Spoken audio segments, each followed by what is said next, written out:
Olá, somos o Grupo 1 e hoje vamos apresentar um método de interpretação literal, também chamado de interpretação gramatical. Nosso objetivo é explicar como esse método funciona e como ele se relaciona com os outros princípios constitucionais e ao time jurídico, por isso que ele é essencial para a segurança jurídica. A interpretação literal busca compreender exatamente o significado das palavras usadas na lei. É o ponto de partida de qualquer análise jurídica, antes de pensar no contexto, na intenção social do legislador ou no objetivo social da norma. O intérprete precisa entender o que está escrito literalmente escrito. Esse método analisa elementos como a escolha das palavras, a ordem das frases, a pontuação e toda a estrutura linguística do texto normativo. A ideia central é simples. O texto legal expressa a vontade do legislador. Por isso, interpretá-lo literalmente garante previsibilidade. A interpretação literal se conecta diretamente com o princípio da legalidade, previsto no artigo 5º do inciso da Constituição. Ninguém será obrigado a fazer ou deixar de fazer qualquer coisa ou alguma coisa que não seja virtude da lei. Para que isso seja possível, a palavra lei precisa ser clara e sua aplicação precisa ser objetiva. Além disso, a interpretação literal reforça a segurança jurídica. Se cada juiz aplicasse a lei como quisesse, sem considerar o texto, considerava que as decisões seriam contrárias, insegura e desigual. A literalidade impede isso. Por isso, as áreas como o direito penal e tributário dependem também diretamente da literalidade. No penal, para evitar punições indevidas. No tributário, para impedir cobranças injustas ou previsão legal. A interpretação literal, então, é o alicerce da estabilidade do sistema jurídico. É simples, mas profunda. É objetiva, mas fundamental. A partir dela, qualquer interpretação mais complexa pode começar. Olá, eu sou a Maria Eduardo, faço parte do Grupo 1 e eu vou falar sobre o objetivo principal da interpretação literal ou gramatical. Então, o seu objetivo ele é proporcionar, a princípio, uma leitura inicial que seja objetiva dessa norma, que ela possa focar na letra da lei.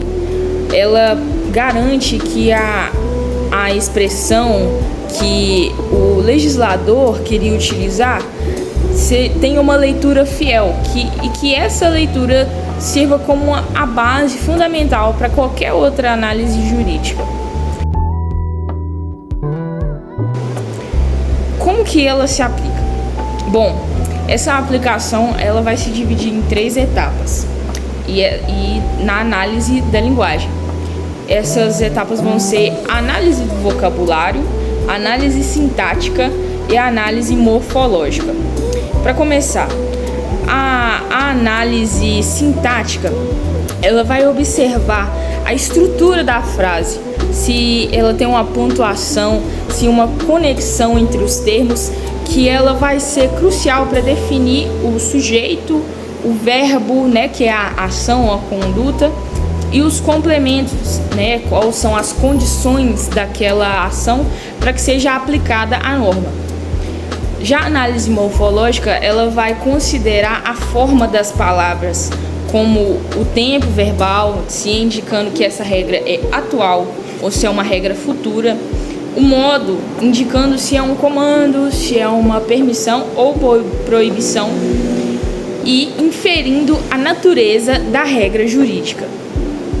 Ou seja, considerando esse objetivo e como essa interpretação literal e gramatical pode ser aplicada, nós temos uma interpretação muito mais coerente, muito mais justa e podemos exercer o direito de forma correta.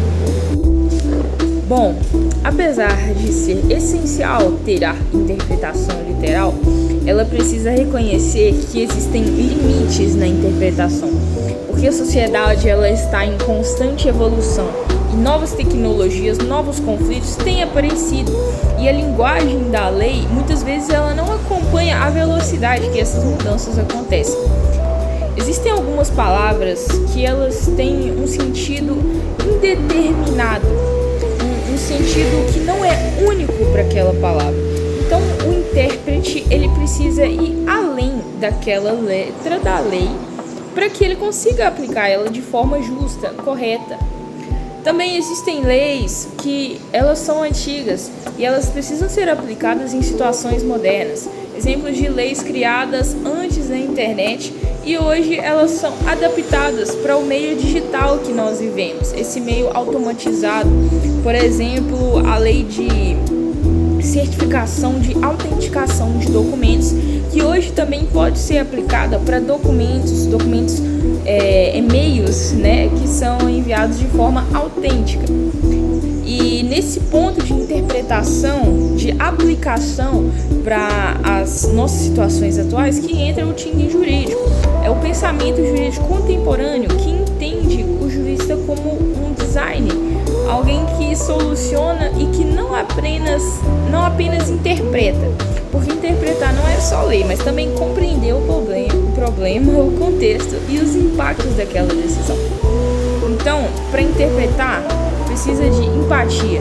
Interpretar com empatia significa entender quem será afetado pela aplicação literal daquela norma e perceber quando uma lei rígida pode causar injustiça. Então, é necessário analisar com responsabilidade se a letra da lei é suficiente. Então, para finalizar, o método gramatical tem vantagens importantes. Ele é o mais simples, rápido e direto. Ajuda a evitar interpretações exageradas e dá mais segurança jurídica. Ou seja, só a lei lida pelo juiz, ela pode ser perigosa, ela precisa de uma interpretação. Ela tem as suas limitações.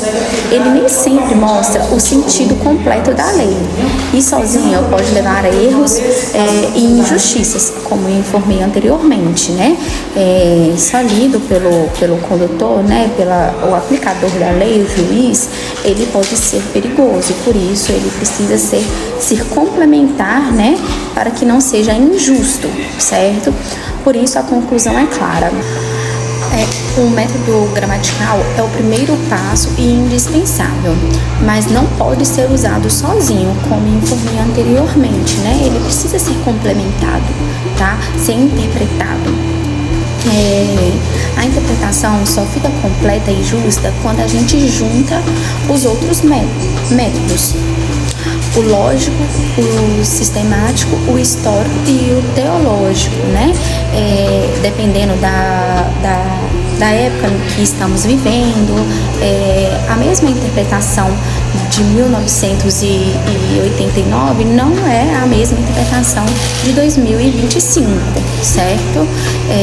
Então, em resumo, o método gramatical inicia e os demais métodos complementam o verdadeiro sentido da norma.